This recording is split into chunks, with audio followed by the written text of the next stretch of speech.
Okay, well, I don't know what Sister 4 here today. They're going to continue on with some more Crash Bandicoot 4. It's about time. On PC. Yeah. Anyway, we're here to get on with Mosquito Marsh. Unfortunately, I've had some issues with recording, and both Offbeat and Home Cooking are already completed.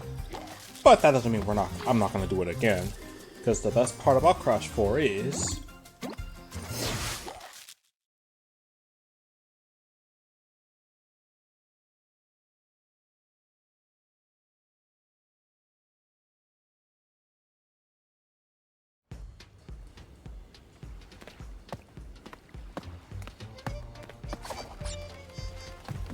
it plays everything, and I mean everything, as if it's your first time entering it, which is a very welcome addition for me when it comes to stuff like this. So yes, we're here, and Offbeat, in my case again, but I gotta say, now that I've actually understand some of these references, like Skylanders, and I'm waiting for him.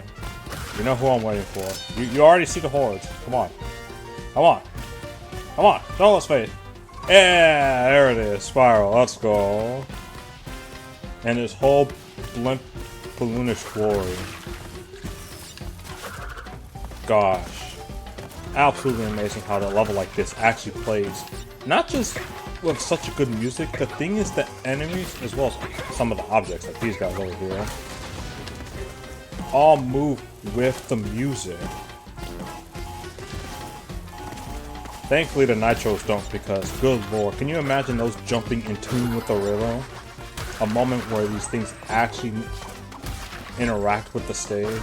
Good lord. There's actually an achievement where if you keep shaking that, it just keeps making that noise. It being the cat. Now, we just pretty much gotta recollect everything here and in the marsh again, which won't be too bad because this level is actually not too long. Plus, it does give me the excuse to vibe with this station because, good lord, everything about this feels like I just came right out of Mardi Gras, which is the whole point, but still. Like, look at this! They even have a fake Crash one. Look at it! Look at this! This is so great. Like, I don't think I've ever discussed much on this, because like, I've definitely talked about it with the likes of the Patapon games, but when it comes to me and stuff like this, where the game is legitimately coded with the rhythm in mind, it just makes that game that much of a better experience.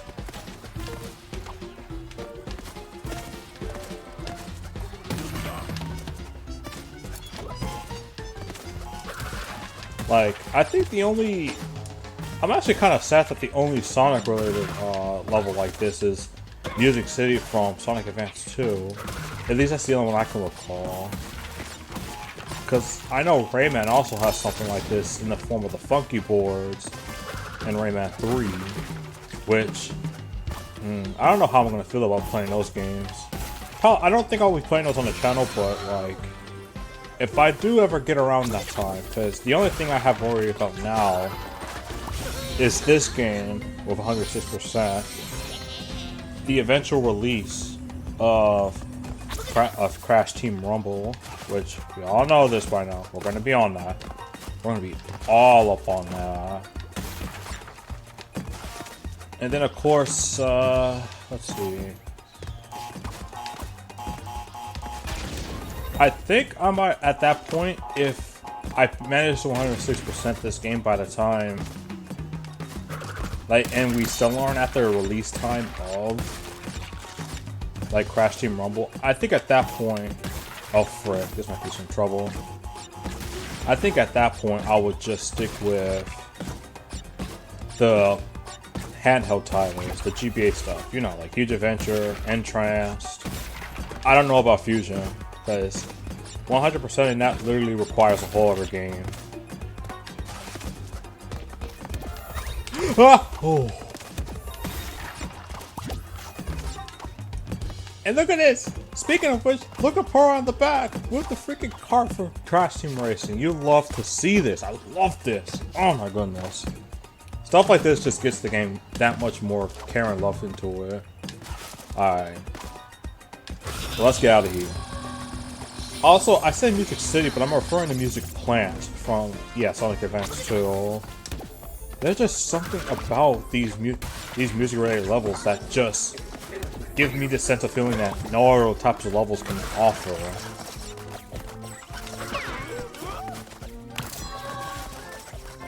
Okay. So we're just about getting to the later half of this level, which can get a little bit scary because there are some sections where you can't go back. Oh, come on. I didn't even mean to jump like that.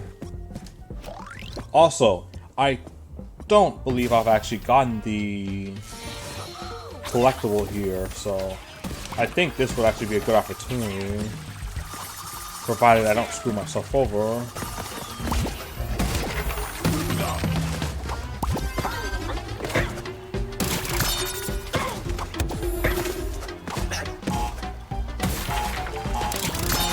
Like, I think another thing about this, about the level being like this, or levels being designed this way in Crash 4 where you can just recollect everything, is the fact that now... Wait, can I hit it like this? No, I can't.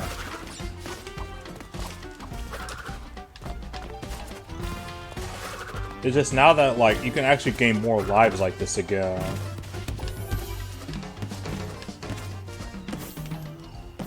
Okay, I think this is the part where we have to start worrying about the rails. It's time to do this for real. Woo! Okay, that was too early, but that's okay.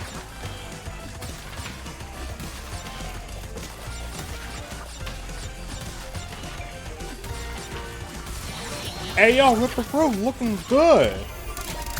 Seriously, he looks really good in this game.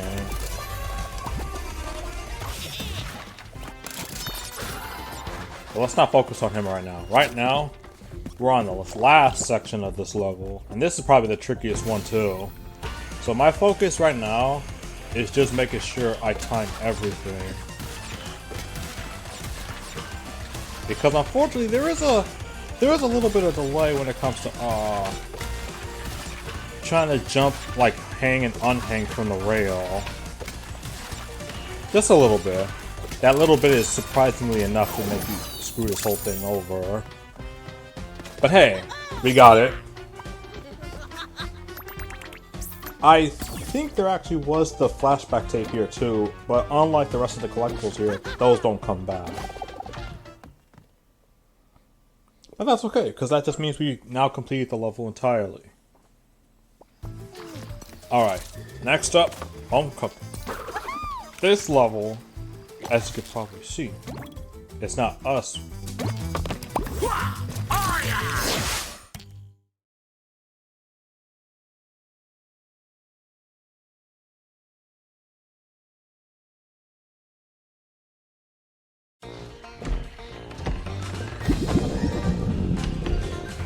Oh, crikey, I'm starved. Wait, is that roadkill pie? Slogging centipede gumbo? Braised potatoes with guacamole? Well now, what have we got here? Either that vile swill Papa Batfield cooks up in his filthy outhouse. Come on down to Dingo's Diner. Food served at Dingo's Diner may not meet the legal definition of food. Consume at your own risk. Side effects of dining at Dingo's Diner may include fatigue, increased body odor, risk-seeking behavior, thinking too much about your uncle, increased hunger, alienation from friends and family, skin irritation, ennui, leaky orifices, oozing orifices, flowing orifices. You fucking stay out of my diner! Remembering that girl from high school, what's she up to? Do you think she's happy? And profuse volunteer so she was so bad. Ah, yes. Crash for Dingodile. Spring cleaning. So, I'm pretty sure everyone's familiar with Dingodile, the pyromaniac from the other games. Now here he's just a retired old cook trying to start up a whole business in a dining scene here with Dingo's Diner. Jump on a TNT crate. What am I, a Bandicoot? Kind of popular choice too here.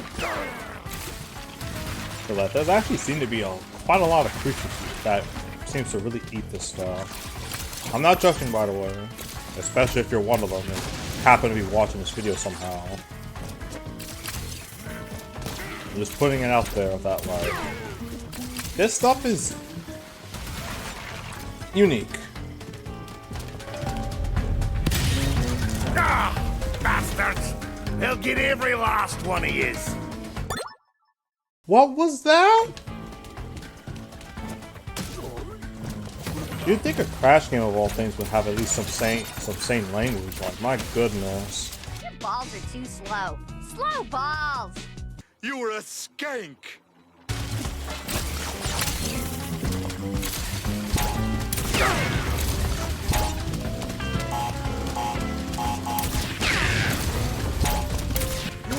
I swear, if I just fell off like that, L plus ratio and everything, I would have been so mad. One thing I really like about Dingo though is that with the whole vacuum thing, I didn't even explain the controls here, but like with the vacuum, whenever you shoot something, it kind of aims in. But yes, his controls are pretty much just jumping, holding the A button to float a little bit, with the hover with the vacuum, and the right trigger to actually shoot the vacuum.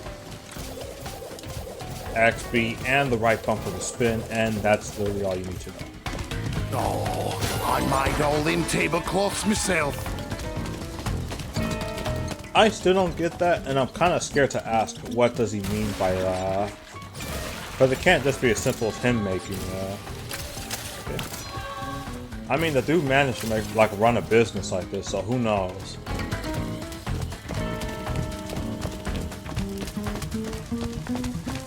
Now all of a sudden I am actually curious to try out one of this stuff from the Dingo's Diner. If I end up sick and you don't start seeing more parts of the playthrough, just know that this is probably the reason why. Just because my curiosity got the best of me.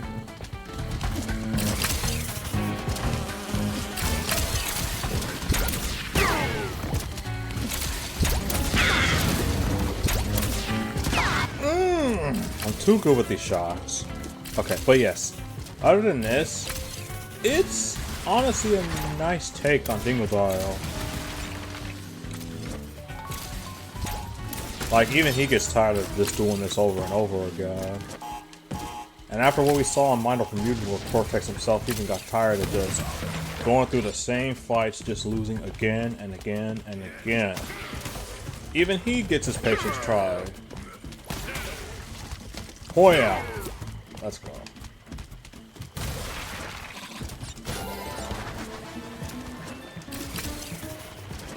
There's one thing about Dingo Diner's hover is that it only goes like right where you start, like right where you actually activate it. In the case of the nitros, if I'm just barely jumping over it, if I'm hovering over it, all it takes is one nitro to just jump up and be like, nah. I feel like I'm forgetting something. Nah, okay. Separate pathway.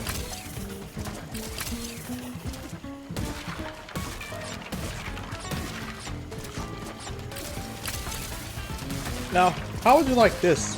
So, you know how I was mentioning earlier with Rafa Cortex, where the highest number count was around 200 by Gold Rush? Check out how many crates are in this level alone. Hold on, let me find a good spot to stop. Right here. Okay. Nice.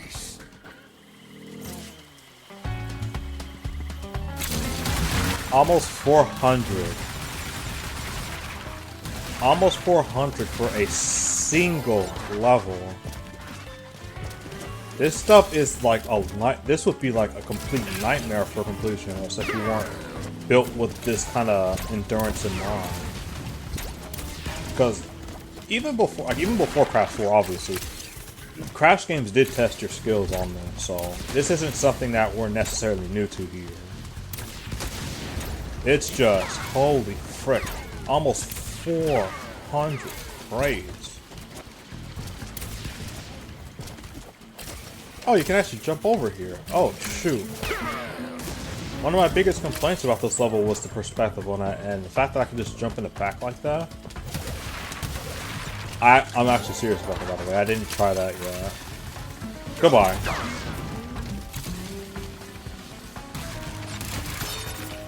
I do kind of wish that you could kind of strafe a little bit with this. Like, I know it's not entirely necessary here because it's mostly 2D. 2D in the camera aspect, that is. It's just that... You know, it's just that with the way this is designed, with it still being 3D, I kind of wish that it went the distance with making it so that we can strafe when we're trying to shoot stuff around.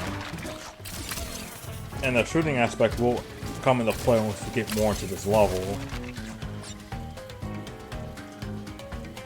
I'm gonna assume that's Wumpa Fruit, like Wumpa Fruit juice. I hope to God that's Wumpa Fruit juice.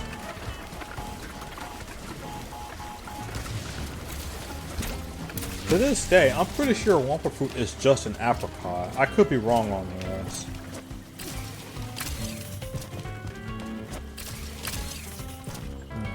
There's something about this that still makes me feel uneasy.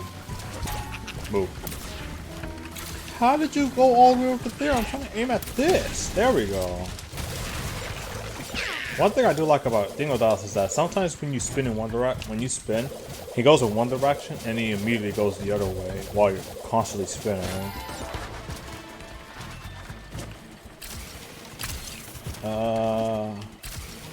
Nope, okay.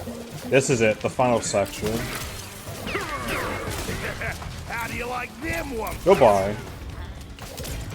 373, and we still got the remaining boxes here. How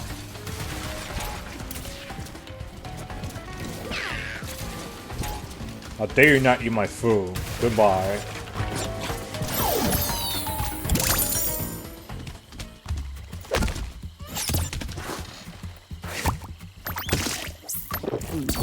Did he just eat a rubber duck? I'm not even gonna ask how it got in there, but did he seriously eat a rubber duck?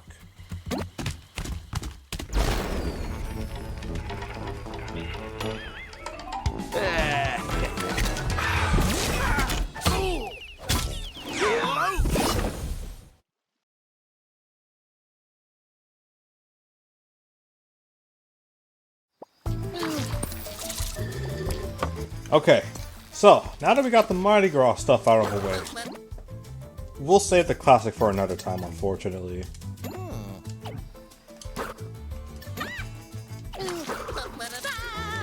Can you imagine the next Quantum Mass just looking at us like this, like, what the heck are y'all wearing?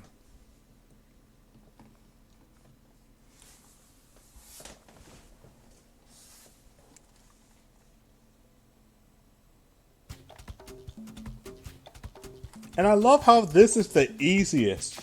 This is actually the easiest of the color gems to get in this level. I'll show you what I mean once we get more into this level.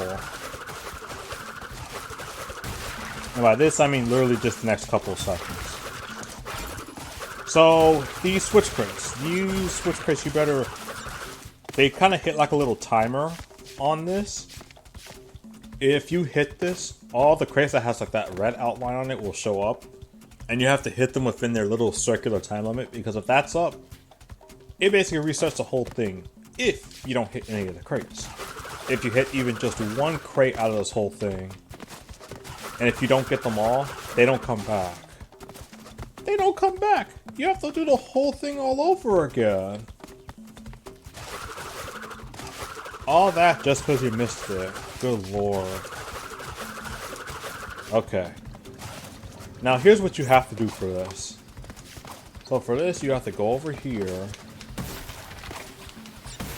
work your way over here, jump on this, and then get the jump. That's it. There's no crazy explanation on this. Just work your way over here, get the gem. This is no different than Crash Warps.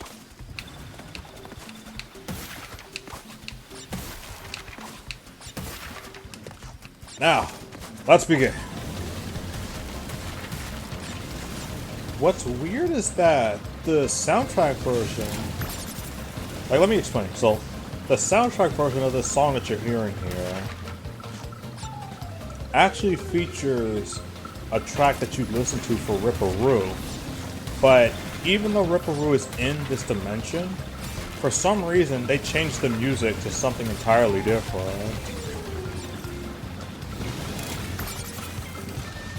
Okay. Which is still catchy, mind you. It's just, why make the change? Like, you can hear it in the game, sort of.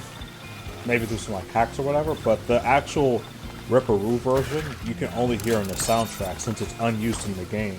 Just like Ripperoo himself. Unfortunately, cameos don't really count as a proper use for these characters. Like, could you imagine if we counted that for all those minions from the classic Crash series? You know, the ones with the glasses and everything. Are you serious? It buffered my double jump. I'm not doing this again just because of the whole backtracking on that. I know it's a bit early in the level to make this, but if I die again, then I'll do it. That would have been it right there. Okay.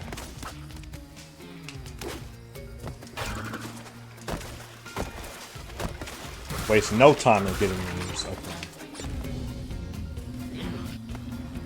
But yeah, I'm really sad I really lost it because my double jump just set. Oh, frick. Oh, frick. This might be a problem.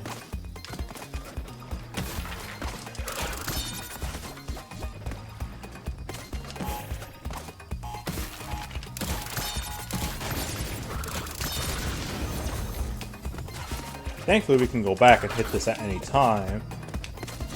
But this is where our concern is. How am I going to get over there in time? I tried to slide on the crate, but I guess that's not how it's going to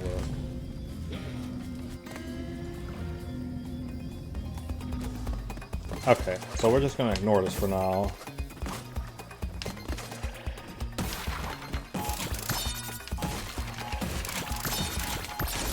Oh, I see what we're supposed to do. Okay. We're supposed to use the TNT to go back and get this. Okay. So, second we touch the TNT, we make our way back. Back to what I'm assuming is the past because it is just a few days ago. There we go.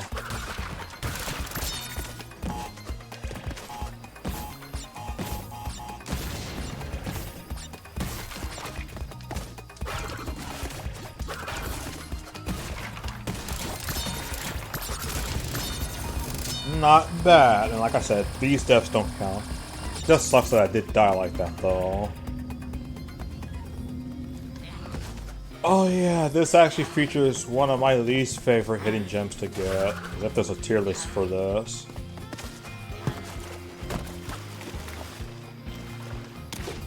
So, this one, you wouldn't believe how you're supposed to get this one. So, hold on a second.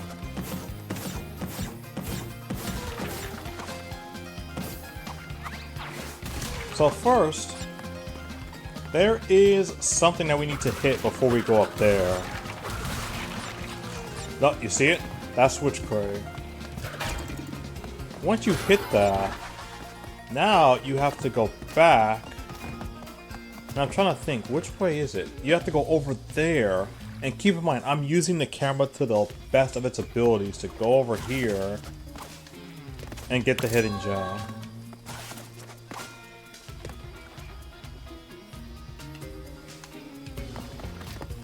even if you knew where that switch crate was, the one for the even activate those boxes, how was anyone supposed to know it was over there? Even the camera can barely reach it. Good lord, this game.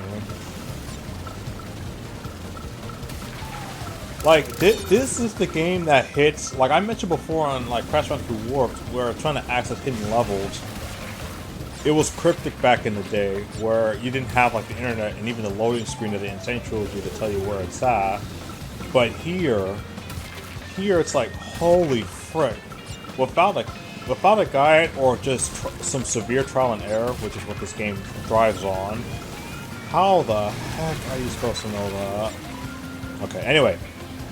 That's done, so we gotta go. Go!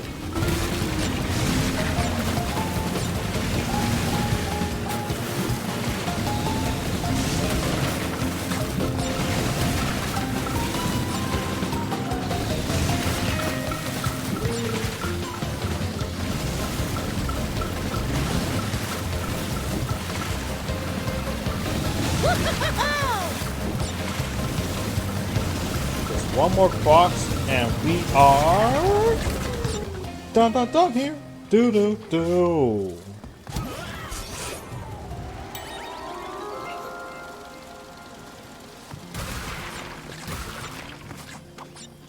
Anyway, now we can go back to the actual level. Where here we're actually on. I wonder if he does anything if I don't move. So this guy is basically a delivery truck of sorts for Dingo's Diner, rather. The cool part is that they actually thought you can actually go ahead of time like this. And you could stop right here on the steel crates and actually hit this. They actually thought this through.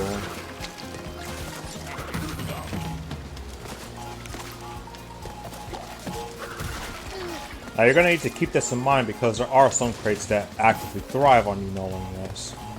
As well as the fact that you can actually stall with the body slam, the super body slam. Oh, I forgot I died, so I have to come back for that flashback tape. Yeah, I honestly should have restarted. I got too petty about this, and now it's going to have to cost me a whole, like, travel back over here. But that's nothing compared to this. So you're now in the rapid river. And this part right here, if you do not turn back like this, and know exactly where you're going to miss these.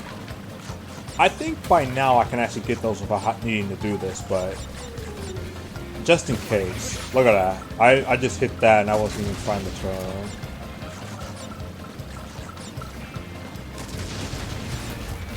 Okay. Full force, baby. Not that full force,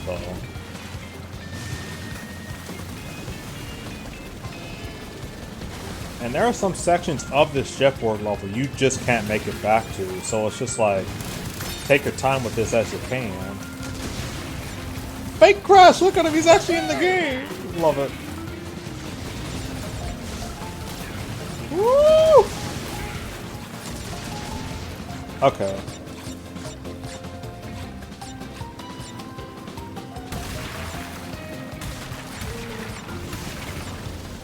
This should be everything. Do-do-do.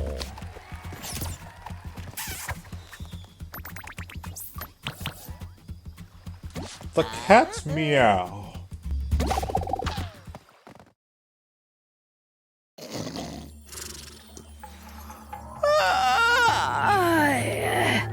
What time is it? Oh goodness, I ought to know. Crash! Coco! Come on, give old Kapuna-Wa a kiss, eh?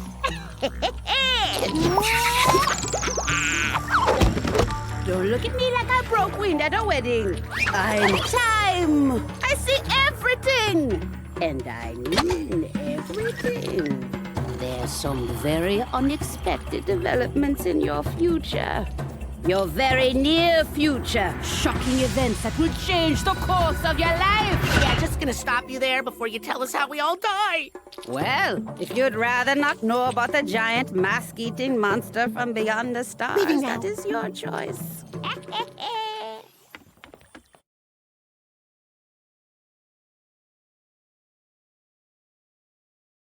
Right then.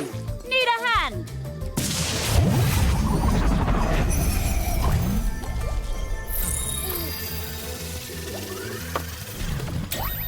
Isn't she just great? Alright, so now, we're here. This is the true halfway point in the game, by the way. I say this because now, it is no longer possible to get everything in one level and still unlock the skin. It now costs 7 gems, which means I have to do both versions of these in order to get the singular skin. They do not have their own unique skin, by the way. So, this is Artorias is Force on. Thank you guys for watching. Stay safe, stay healthy, stay insane, stay nitro fuel, stay healthy, just already alive. And of course, as always, stay frosty. Nah. Let's just go with this. Stay wow. Much better.